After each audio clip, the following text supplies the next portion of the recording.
play, the rats will play. Or is it the other way around? When the rats away, the cats will play. That's not bad. This is your favorite rat here.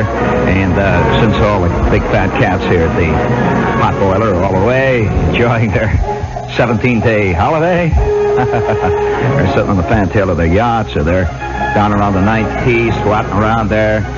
We're here, and you're there, and one of the great things about working on a holiday is that there's hardly anybody listening, so we can say a lot of things, play around, walk around here, and the water cooler is open to everybody on this thing. Oh, yeah. And the office is still here, by the way, you guys that are worried. It ain't getting away from you.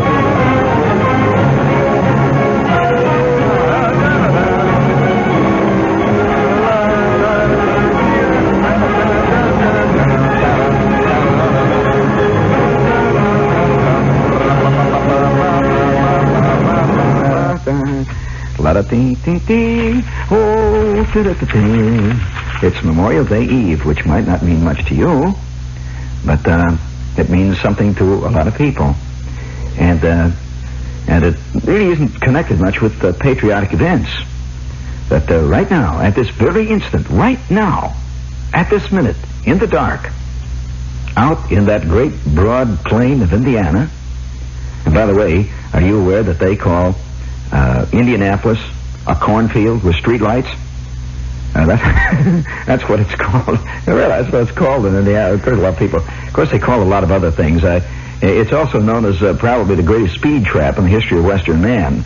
Every time you get near Indiana, you get a $27 ticket just for getting near there, especially if you got an Illinois plate. They give, out in certain Midwestern states, Al, are you aware that they give the officers, the arresting officers, get certain merits? He gets an extra number of points for various out-of-town, out-of-state licenses, and they're graded by the amount of antagonism that Indiana feels for the other states. Now, like, for example, an Illinois license, which is a fairly common one in Indiana, it's the next state, say. An Illinois license is a 1.5 pointer. A Wisconsin license is a 1 3/4 pointer. But, boy, you really score big when you get one of those guys from Ohio. That is big game, and the biggest game of all is when you get a New York car. Somehow, the New Yorker all over the country he's kind of a, he's a smart aleck, he's good. Yes, he's just from New York. He's from the big time. Now, he may be from a town in New York State that has taller corn, higher pine trees, has more bears per square foot, The town consists of 3 people, a gas pump, and 19 skunks. And that's the town. It doesn't make a difference. That New York plate shows up, and you can hear the hum out in the darkness. You see this car come over the state line, see, and it's got those orange and black plates, or those orange and blue plates, the New York plates, see. And you can hear the hum of quietly idling Harley-Davidson police special motorcycles. 400 guys after them. Wait for them to do just one thing, because a New York plate is a 10-pointer. That's a 10-pointer, and there is an old, it's a tradition, I suppose, especially in southern Indiana. It's a little different in northern Indiana. Southern Indiana, if a state trooper nabs 5 New York plates in 1 month, he gets a week off. And so naturally, that's kind of like, king corn stamps. And, hey, I wonder if the day will come when you'll be able to pay your traffic fines with S&H green stamps. Or, on the other hand, or if the judge will give you green stamps after you paid your fine. Speaking of that, a guy wrote me a note, and he says, Shepard, he said, listen to the radio, and he says, it's got to come, there's got to be a day when a chick will sue for annulment of her marriage on the grounds that she was under the influence of Compose when she married that slob. Have you heard those commercials? Yeah, you heard them. I mean, you hear this guy, and he's going da da dee dee dee dee dee dee la da da da, and then you hear the other voice says, Charlie, I can't understand what's happened to you. You used to be the rottenest teacher on our staff. As a matter of fact, you were known as old Hell on Wheels Clarence. Everybody hated you, and now you've been promoted to the board of directors, and you're the assistant principal. And he says, well, la da dee da da da da da. That was back in the old days when I was a nervous, tense person, and I had these stainless steel fangs, da da da da. And then I discovered Compose.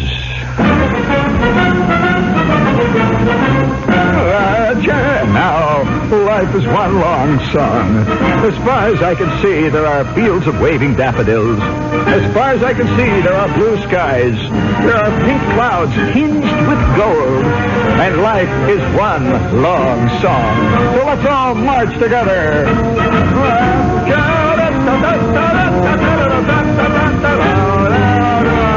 Hold it there, Al. Reset. Reset, reload, relock. Ready on the right, ready on the left, ready on the firing range.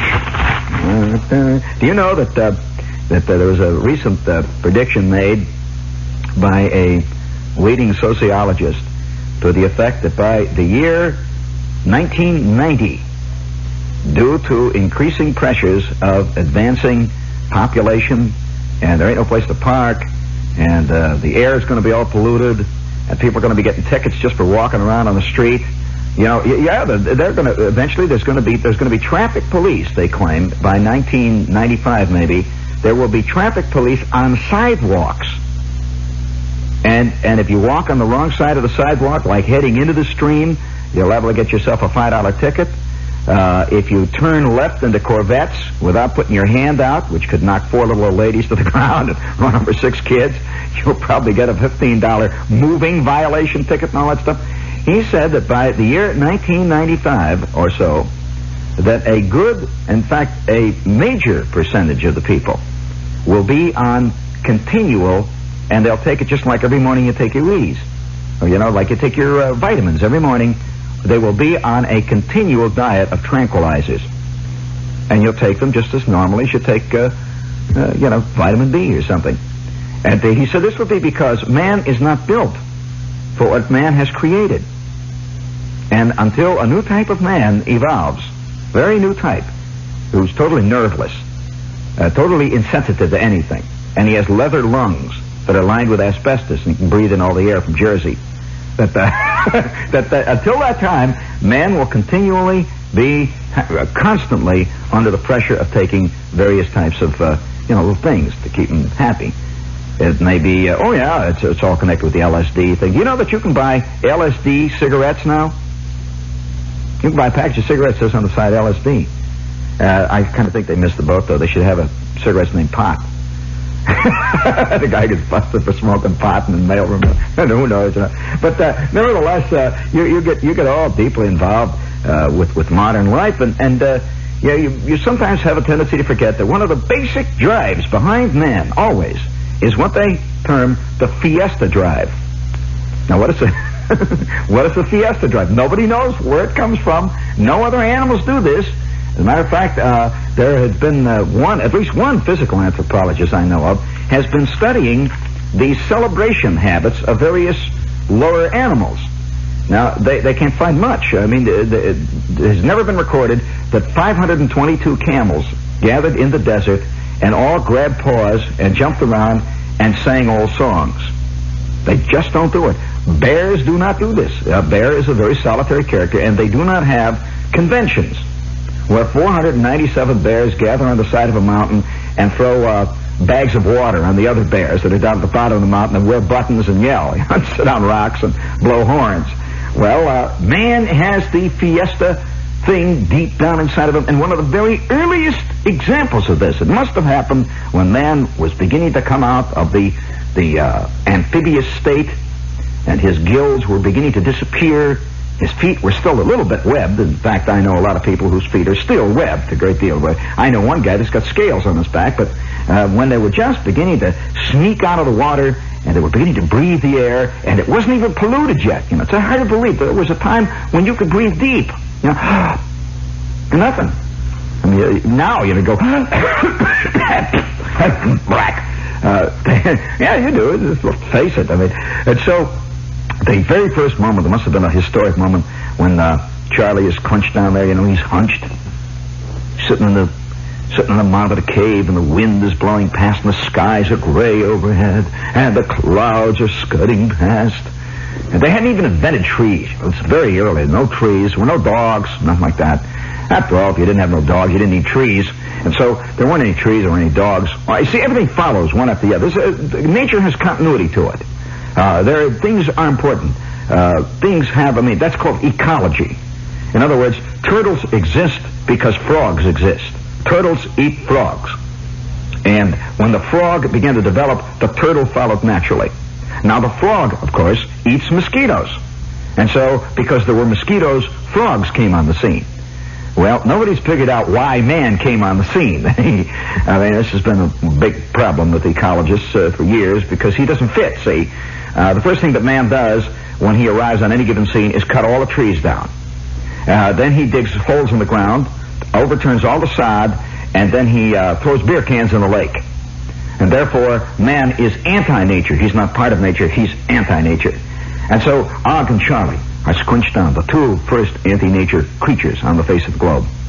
Squinched down, and Charlie's looking out over the darkness, and Og is looking out over the darkness, with their hairy brows peering out their tiny beady eyes, red-rimmed, shot with incomprehension of the fantastic world in which they have been cast, peering out into the darkness.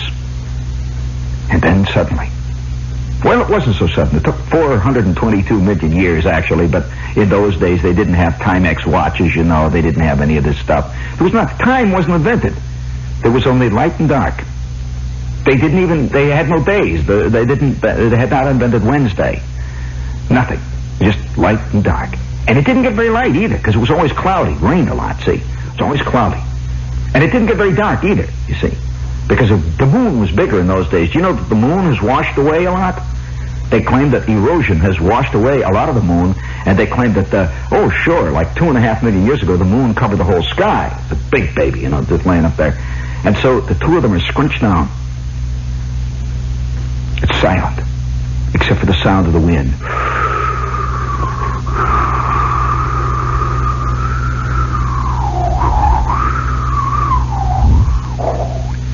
It's exciting, isn't it?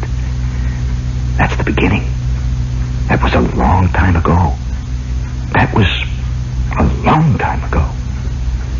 And suddenly, Og, out of that dark Sargasso sea of his mind.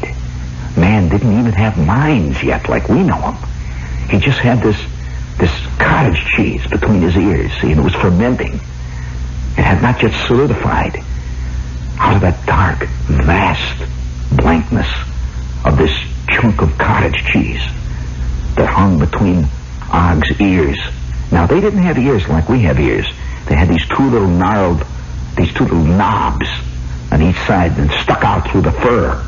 See, a little bit, you could just see them. Suddenly, out of that dark swamp of that cottage cheese mind came a thought. Now, that was a traumatic experience because they didn't come very often. In fact, the last one that Og had occurred 217 million years before.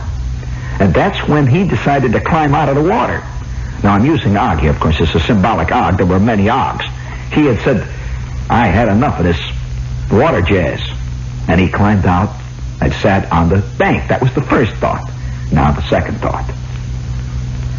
Og. His eyes cloud even more than they're ordinarily clouded. Gobaya. He looks over at Charlie.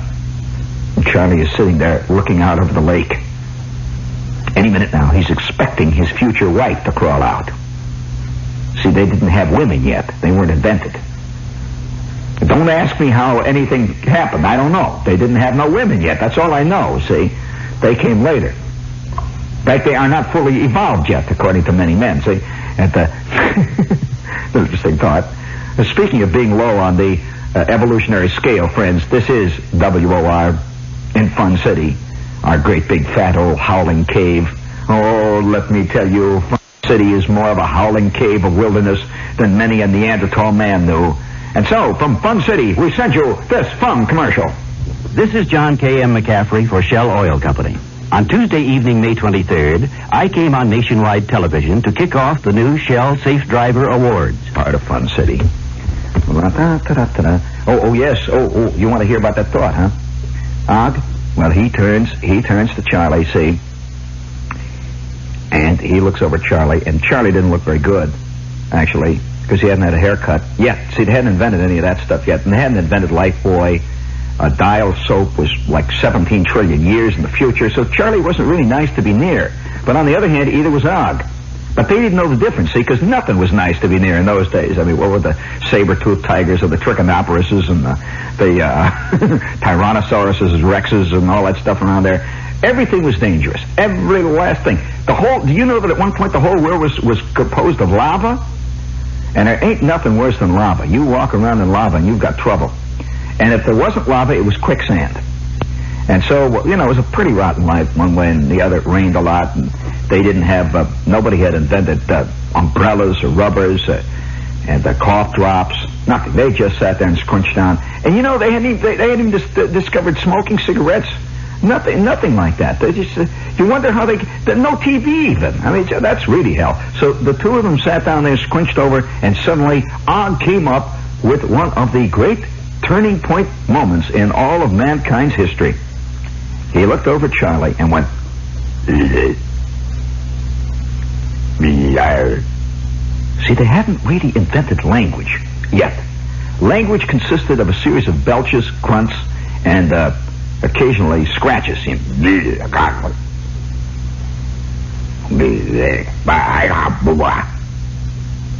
Well, this impinged on Charlie's ear pans. And after a long pause, you see, reaction time was very slow in those days, because man was a very slow creature at that point. He had not learned footwork yet. He had not taken Dale Carnegie courses. He had not taken courses in charm and public speaking at Rutgers, any of that stuff yet.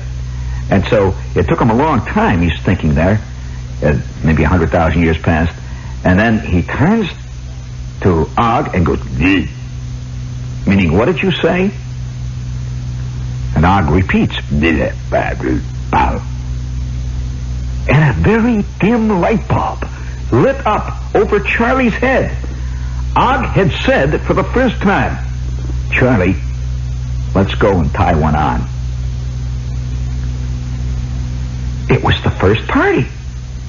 He had suggested the first fiesta. And within 5 years, both of them were out in front of the cave, hollering, throwing rocks at each other.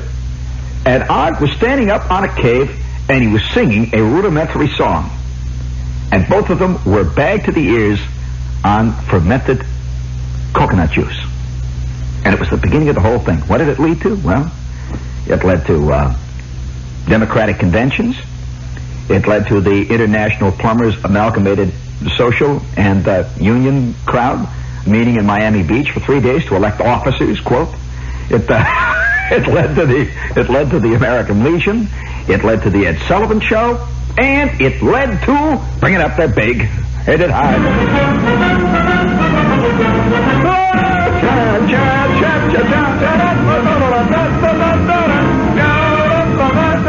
You thought that there was no point to all this, didn't you?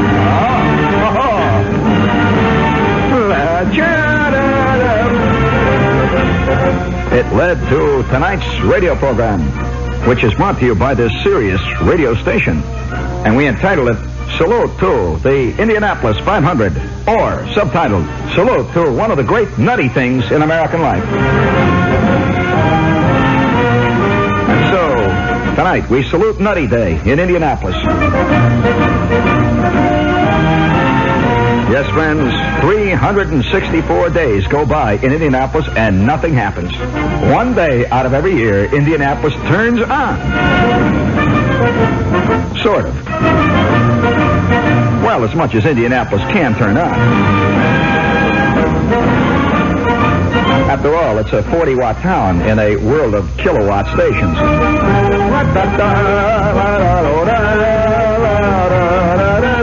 And so tonight we salute Victory Circle. Oh, Victory Circle, how still thee lies under the Indiana moon. Well, not so still. There have been 4 cars go through it in the last 7 hours. For those of you who don't know Victory Circle is the Times Square of Indianapolis. And I mean square. However, at this very instant, and I'm going to do this, so you might as well sit down now and rest. It's a program about the Big 500. At this very instant, in the darkness, in the cornfields, surrounding... Now, this is this minute. Because, you see, it doesn't start till tomorrow. the real race. But that isn't the race, really, for these people.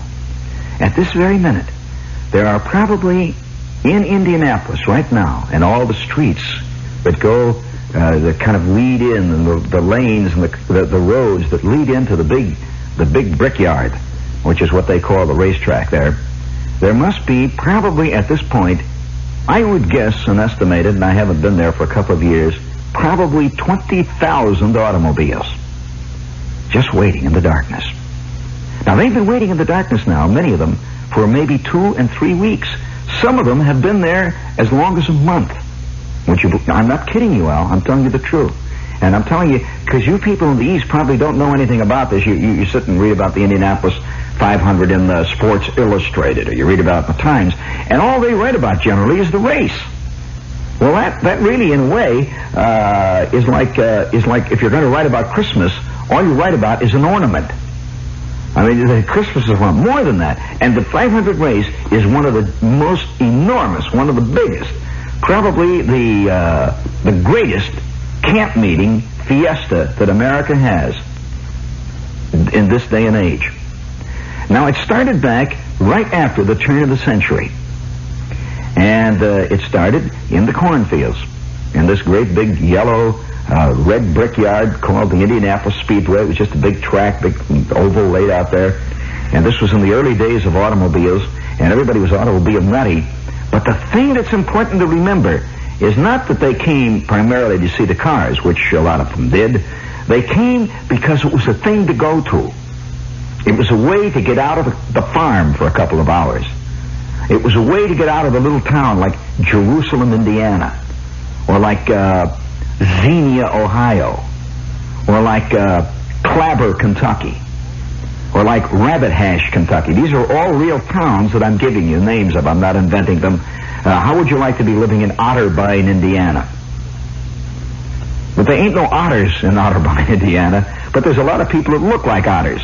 You know, after the snow is 40 feet deep in the winter time. You've heard about their winters, and in the summertime the temperature's 104 degrees, and on thawing days they turn on the tornadoes. And so the people there, is a very different type of man.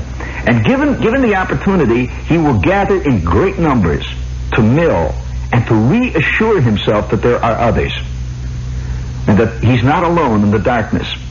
Now, here in the big cities, like New York and places like Chicago and Los Angeles, they don't need that kind of affirmation that there are other human beings.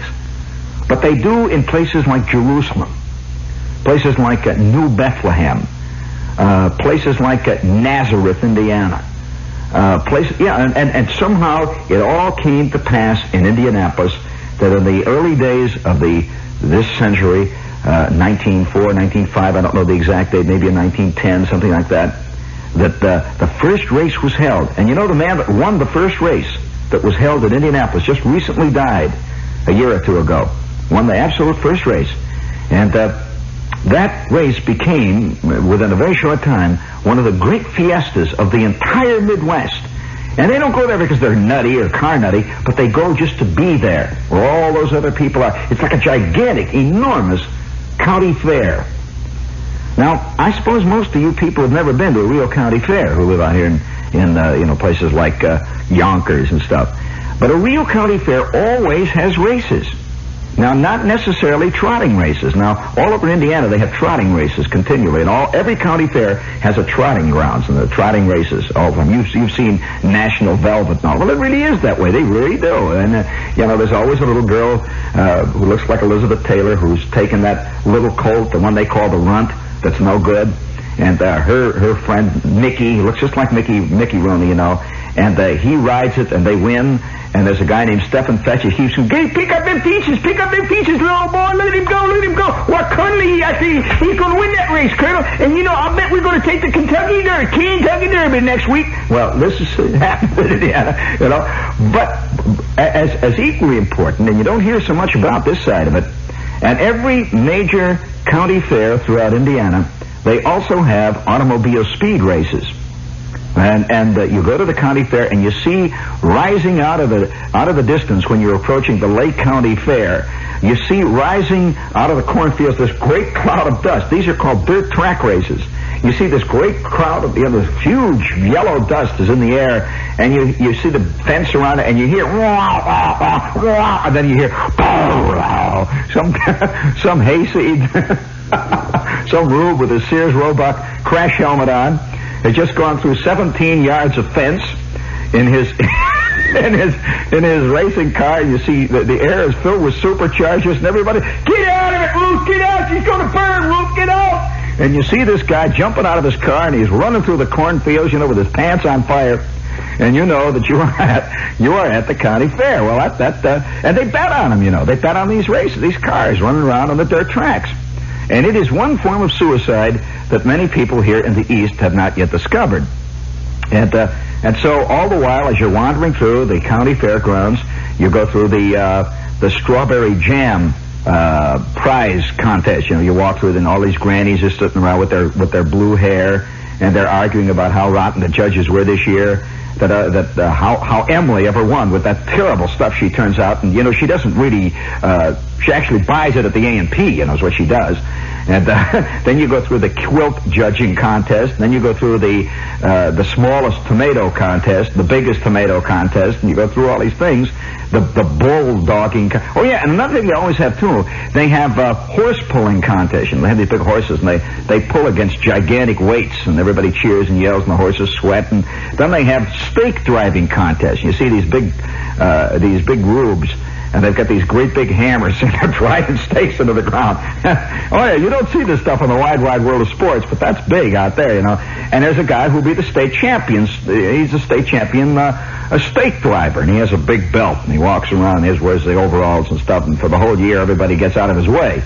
And this is the county fair. Now, the integral part of it, and one of the most important parts of it, of course, is the race. And these are the dirt track drivers that go around from fair to fair and drive in these things. Now, you have to look upon the Indianapolis 500 as the biggest county fair ever, any place in the whole world. And so everybody goes very early to the county fair. Well, preparations are made in the real fanatics, the people who really go to these things. They have a special car that is used only for going to that race. Did you know that, Al? That's an interesting thing. And they're all old. They'll have a 39 Ford. Or they'll have a 37 Humpmobile station wagon. Or they'll have a 34 Graham Page Phaeton. And these old cars have been old cars that they've had for like 25 years. The family has them. And they build them to be used at the race. They have big racks on the top where you can get up on top of the car. You have the pipes, they screw the pipes in, they put the platform on top, they screw more pipes on the top, and then they put the ladder on the top of that, and then they screw more pipes on the top of that, and then they put another platform, and on top of that they put more pipes, and then they put a big beach umbrella on the top of that, and now it's 40 feet high, and they all sit up on the top of this baby, it's 40 feet high, and then if a little wind comes, the whole thing tips over. The engineering is not so good, the spirit is there, but they build these things for years, and they have a complete kit. Now, this kit is built for race watching. Obviously, there are like 250,000, 250,000 people come to this thing, So if you're going to sit in your car and watch the race, you can't sit in the car. Obviously, you're not going to see anything. So the cars go upwards until you see these vast leaning towers of pizzas. In fact, some of these cars are so elaborate that they have hot and cold running water up at the top there. They have electrical outlets. They have TV sets now up there where they can sit and watch reruns of I Love Lucy while the race is being run, And they have card tables that come out of the floor, and they sit and play cards. And they have beer coolers, the whole bit. Now, the thing of it is really interesting. Is not so much the race. It's what happens before the race. These people, by and large, all know each other. And at night, they wander around. The guy will have his 3-week vacation that he gets every year. He will take it the 2 weeks, really, it's the 3 weeks before Memorial Day. So that he can get in the car, his wife, and the kid. He's been doing it for generations. He learned it from his dad. Now, some of them now are in their 3rd generation now, and they've been coming to this race, man and boy, every year. And there are some old codgers that will walk in and out, famous old codgers will walk in and out of the crowd. And at night, they all visit each other. as they're parked along the roads. And Indianapolis, of course, makes it a regular thing. And they visit each other, and they sit on... It's like a vast trailer camp. And they're waiting for days before the race. And the old ladies visit. And these people will not see each other from one race to the next. And they will occasionally correspond, but they don't see each other. They're just this thing. They gather. And they'll talk about, did you hear what happened to Rafe? You know why Rafe isn't here? You know why Rafe isn't here? You know, he busted his knee, you know? And they all know who Rafe is. And back and forth the stories go. And then in and out of the crowd will be the real old-timers. And these are like veterans of ancient wars. And they've got buttons all over them, many of them. And these buttons are souvenir buttons from all the races that they have attended. Some guys, believe it or not, have attended every Indianapolis Speedway race that's been held since just after the turn of the century. And they walk around there, you know, they say, well, I want to tell you this. I'll tell you this. Wilbur Shaw was good. Wilbur Shaw was good, no question about that. But did you ever see George Robinson race? Did you ever see? And I will tell you, Ralph De Palma. Now, there was a race driver, Ralph De Palma. I'll never forget the time Ralph De Palma came around the south turn. He was driving one of those Alfa Romeos, one of the Italian cars. He come around there with the Alfa Romeo, and she caught on fire coming around the south turn. Well, you know what Ralph did? He had this mechanic named George Meredith. He come around the corner there, and he waved to George to jump out when he come around there because he's got to finish by himself. Well, Well, of course, these stories go on and on and on, and you find this interesting? Well, these old cats know every car that's ever run in the race, and they're not fooled, by the way. They're not fooled at all. Only the Easterner is fooled when it says a Shell Oil double overhead valve special, that kind of thing. You see, you read the list of the race cars, you know, all the cars that are racing, and they have these names of companies like Hemingway Van Line Special. Well, you know that's not a Hemingway Van Line's car. Obviously not. That's the name of the company that put up the dough to build this car. Well, what kind of a car is it? That's the thing that's important to these old times. They never sit around and say, hey, did you ever see that Borden Pet Milk Special? Oh, that's a real... No. They sit there and say, hey, listen to that, man. You hear the sound? Hear that? Oh, man, listen to that. Oh, they ain't nothing like the sound of an Offie. Listen to that Offie. Well, they're talking about an Offenhauser. Of which you will find in the race tomorrow, a few Offenhauser cars will be run. This is a special race motor, an engine that is used and has over the years dominated the tracks. Although now they're being beaten out by the well, I suppose you can call them the non-stock Fords, very non-stock. But nevertheless, the hours before the race, these cars gather, and right now, at this time, it's now 11:15 or so before the race, the night before, the tension gets unbearable. Now, why does it get unbearable? Are they anxious about who's going to win the race? Are they anxious about what car is going to win the race? Oh, no. They've got one thing in mind. And the family, the cousins, the uncles, the aunts, everybody is plotting and scheming for this one moment. Because at dawn, at 6 a.m., at the track, at dawn, in the quiet Indiana, just as the sun is beginning to come up, and you could see the edge of the golden light touching the grandstands. And down there, if you were lucky enough to be on the track before they open it up, you'll see a few figures moving around down in the pits. And you'll see maybe a bright yellow car that's being slowly wheeled out into the sunlight. And there you can see lying in the shade of one of the pits a long red rear-engine converted Lotus just lying there. You see, you can smell the smell, you know, of that high-test fuel. And you can smell the oil and the gas. And you can see that big oval out there. It's been laid out and cleaned and polished for weeks in advance. You see, now they've taken it out and they've practically sanded it down to get all the oil off before the big race. And out there in the darkness, just as dawn is coming up, there is this fantastic, it looks like a gigantic buffalo herd. Millions and millions of ancient cars are all poised for this big moment, this big instant. And they're waiting, sitting behind the wheel of their car. And they've got them started running. You know, that old 1934 Hupmobile six-cylinder engine has seen 274 very hard 1,000 miles. And now the blue smoke is coming out of the back end. The fenders are up and down. And ahead of him is a guy in a Willys Knight. He's sitting with his Willie's Night touring special, a 1936 beauty.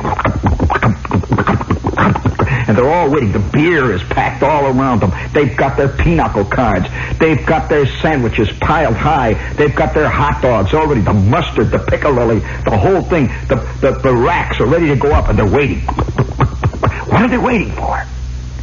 They're waiting for the moment. X hour. The instant. They're waiting for that second when all of a sudden, boom! Exactly 6 a.m., the cannon goes off, and the doors are flung open. Millions of cars surge forward, all looking for their parking place. The place that they have occupied since 1917. The air is filled with crashed fenders, headlight lenses, muffled curses and screams, and they roar forward. Hey, they get out of my way! Here I come! Here we go! At long last, the family, it actually arrives at the same spot, on the same plot of crumpled, yellow, oil-stained grass in the infield, the same spot that they have occupied, man and boy, since old Uncle Charlie first attended this race when he was only 4 years old. And Uncle Charlie's been dead 19 years now, and he died at 96. They sit there for a moment, and all around them is this crowd of people, thousands of old cars, and the dust is rising. In like 42 and a half seconds, 19 trillion people come pouring through that track. General admission and so on, the whole thing. And they settle back. This is what they've come for. And he slowly gets out, old Charlie gets up out of the front seat of his whippet, and he gets up on that running board, and he starts putting up his rack. And everybody is putting each other's racks down, look at that, what a piece of junk. They're putting up their racks. And by 10 o'clock in the morning, they're all sitting there with the sun beating down, and they're sipping their second glass of beer, and they're already on their third hand of pinochle. And out there on the track, you can... Wow! Wow! Yeah, the last tune-up, the last instant. And then comes the moment of the big race. For that brief moment, they all stand up and look out over the track. And you see those 33 cars all lined up. And then the balloons rise into the air. And there's a great muffled roar from the crowd. 250,000 people. And all the guys down in the infield toot their horns all at once. Ooga, ooga. And these cars roll on by on that ceremonial lap. And then they hit that starting line after the first lap. There's that enormous roar that shakes the ground. The ground thunders under their feet.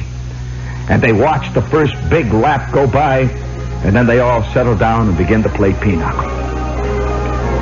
This is what they come for. The hot dogs are all warmed up. They drag at the lemonade. Old Uncle Rafe takes out his bottle of Kentucky White Lightning, and the day has begun. And it will go on and on and on far into the night. Far into next morning, when finally they arrive back at New Jerusalem, Indiana. Tired, hot, mad, sunburned, drunk, but ready for another year. May the best man win, may the best car win, and may the 500 go on forever.